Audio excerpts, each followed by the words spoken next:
Today we're going to be restoring this old antique crosscut saw. It was my grandpa's.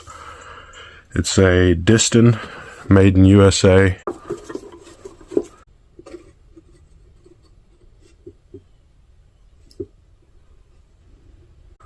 Hopefully tighten up those cracks a little bit and make it where this handle will last me until I can make a new one.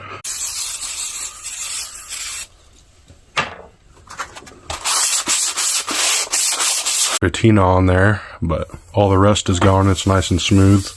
I'm gonna sand it a little more and then we'll work on this side.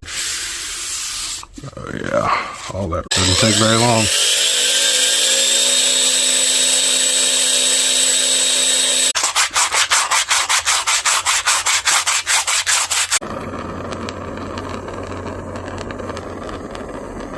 Restoring an old crosscut pull saw.